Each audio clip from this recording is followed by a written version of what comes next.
Hello friends, welcome back on our YouTube channel. दोस्तों, आज के इस इम्पोर्टेंट वीडियो में एक बार फिर से स्वागत करते हैं।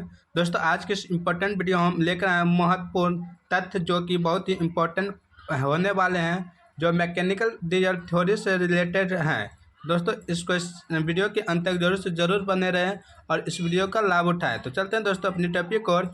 यहाँ पे पॉइंट बाय पॉइंट दिया हुआ है। सुरक्षा का शाब्दिक अर्थ होता है सुरक्षित रहना।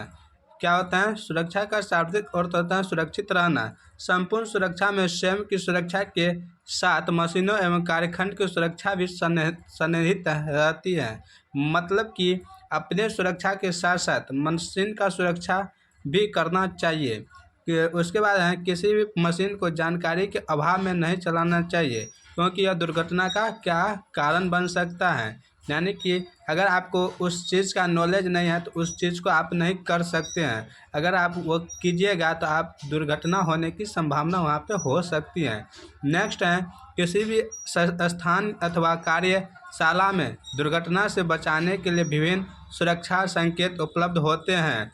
नेक्स्ट है, निषेधात्मक संकेत सफ़ेद बैकग्राउंड पर काली आकृति द्वारा बनाए जाते हैं। यानी कि निषेधात्मक संकेत जो होता है दोस्तों, वह सफ़ेद बैकग्राउंड पर काली आकृति द्वारा बनाए जाते हैं।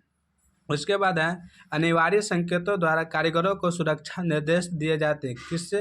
अनिवार्य से। और कारीगर इन संकेतों से सहज समझ लेते हैं।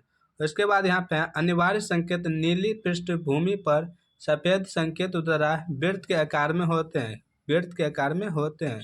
उसके बाद चेतावनी संकेत त्रिभुजाकार होते हैं तथा पीली पृष्ठभूमि पर काले रंग की आकृति बनाए जाते हैं। जैसे आप लोग जब पटरी पर जाते होंगे, यानी ट्रेन से जाते होंगे, तो पटरी के साइड साइड में आप त्रिभुजाकार देखते होंगे, तो कहीं पर गोलाकार देखते होंगे, यही सब देखते होंगे।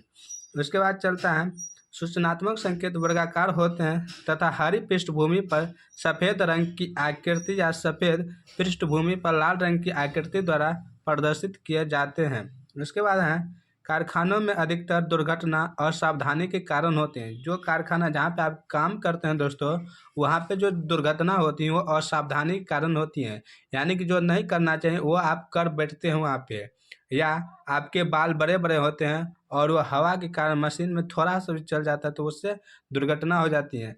आप फिटनेस में नहीं जाते, वहाँ पे आपका कपड़ा लूज होता है तो उससे भी आपको दुर्घटना होने की संभावना वहाँ पे बनी रहती है। उसके बाद है, किसी दुर्घटनाग्रस्त व्यक्ति का डॉक्टर के आगमन से पूर्व किया जाने वाला जो उपचार होता है वह प्राथमिक उपचार होता है। जैसे कि दुर्घटना हुआ और अगर आप वहाँ पे हैं तो डॉक्टर से जो पहले, यानी डॉक्टर आने से पहले जो उसका उपचार किया जाता है उसको प्राथमिक उपचार कहते हैं। उसके बाद है, जब किसी पदार्थ का दहन होता है तो उष्मा तथा विभिन्न प्रकार की अभिक्रियाओं का निर्माण होता है। क्या होता है? विभिन्न प्रकार की अभिक्रियाओं का निर्माण होता है। उसके बाद दोस्तों है यहाँ पे कि किसी भी पदार्थ की दहन तीन कारकों ईंधन, ऊष्मा और ऑक्सीजन पर निर्भर करती हैं। किस पे? यहाँ पे आपको बना के दिखा दें। एक ईंधन, दूसरा ऑक्सीजन और तीसरा क्या होता है दोस्तों? ऊष्मा होता है। अगर आपको इसमें से कोई एक चीज़ नहीं रहेगा तो वह आग नहीं पकड़ेगी। जैसे हम ऑक्सीजन को हटा देंगे तो वहाँ पे आपको ये आग नहीं पकड़ सकती हैं। तो ऑक्सीजन रहेगा, ऊष्मा रहेगा, ईंधन नहीं रहेगा तो उसमें भी आग नहीं पकड़ेगी। ईंधन रहेगा, ऑक्सीजन रहेगा, ऊष्मा नहीं रहेगा तो उसमें भी आग नहीं पकड़ सकती हैं। यही यहाँ पे दिया था।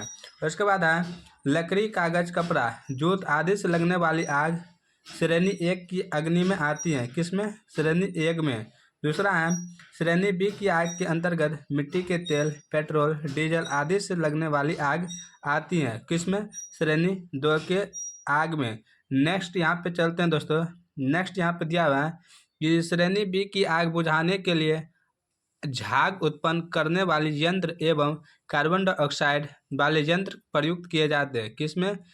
श्रेणी बी के, यानी कि तेल से लगने वाली आग, यानी केरोसिन तेल, डीजल, पेट्रोल से लगने वाली जो आग होती है उसको इन दोनों चीज़ से, झाग उत्प्लावन और कार्बन डाइऑक्साइड से बुझाते हैं।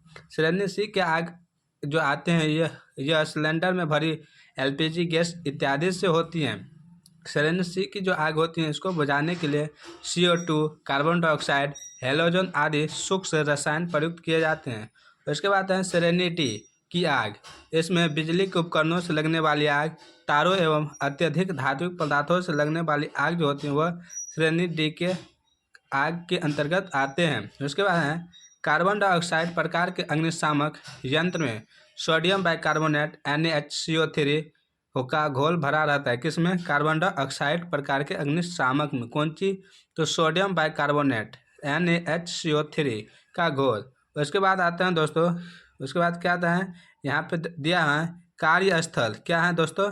कार्यस्थल पर विषैले पदार्थ के निस्तारण यानी फैलाव हेतु प्रभावी उपाय उपलब्ध होना चाहिए। उसके बाद है ऊर्जा संरक्षण से अभिप्राय बिना उत्पादन की गुणवत्ता को घटाए ऊर्जा की खपत को कम करना है। इसके बाद है ऊर्जा जांच एक प्रकार का सर्वेक्षण है। ऊर्जा जांच क्या है? एक प्रकार का सर्वेक्षण है जो किसी संगठन या संस्था द्वारा किया जाता है। जैसे कि आपके गांव सब में आता होगा मिट्टी का सर्वेक्षण करने कि आपकी मिट्टी में किस चीज़ की कमी है, उसका जांच करने के लिए जो आता है वही यहाँ पे ऊर्जा का हो जाता है। ऊर्जा जांच सर्वेक्षणों की सहायता से संबंधित सुझावों को ऊर्जा संरक्षण अवसर कहा जाता है। और इसके बाद लघु संरक्षण अवसर अधिकतर साधारण रूप में उपस्थित होते हैं जिन्हें सरलता पूर्वक क्रियान्वित किया जा सकता है। उसके बाद है मध्यम ऊर्जा संरक्षण अवसरों को माध्यमिक ऊर्जा संरक्षण अवसर भी कहा जाता है। क्या कहा जाता है कि मध्यम ऊर्जा संरक्षण अवसर को माध्यमिक ऊर्जा संरक्षण अवसर भी कहा जाता है। उसके बाद है माध्यमिक ऊर्जा संरक्षण अवसरों के लिए अतिरिक्त निवेश तथा मध्य क्रियान्वयन समय की आवश्यकता होती है। उसके बाद है विस्तृत ऊर्जा यानी कि बड़ा विस्तार ऊर्जा संरक्षण अवसर महत्वपूर्ण ऊर्जा संरक्षण अवसर के प्रदान करते हैं। उसके बाद है विस्तृत ऊर्जा संरक्षण अवसरों में अत्यधिक यानी अधिक से अधिक निवेश तथा मध्यम क्रियान्वयन समय की आवश्यकता होती है। उसके बाद है और इस वीडियो का अंतिम जो पॉइंट है वह है ऊर्जा संरक्षण अधिनियम पूर्ण प्रभाव में 1 अप्रैल 2007 को लागू हुआ। कब? ऊर्जा संरक्षण अधिनियम जो है वह पूर्ण प्रभाव में 1 अप्रैल 2007 से लागू हुआ। तो आज की वीडियो यहीं समाप्त होती है। उम्मीद करते हैं यह जितने भी टॉपिक थे आपको बहुत अच्छे से दिमाग में आ गया होगा और जो समझाएं वो आप अच्छे से समझ गए होंगे। तो दोस्तों चलते हैं नेक्स्ट वीडियो में फिर से मिलेंगे। तब तक आप लोग स्वस्थ रहे, मस्त रहे, व्यस्त रहे, अपने लक्ष्य के पीछे भागते रहें। जय हिंद, जय भारत, वंदे।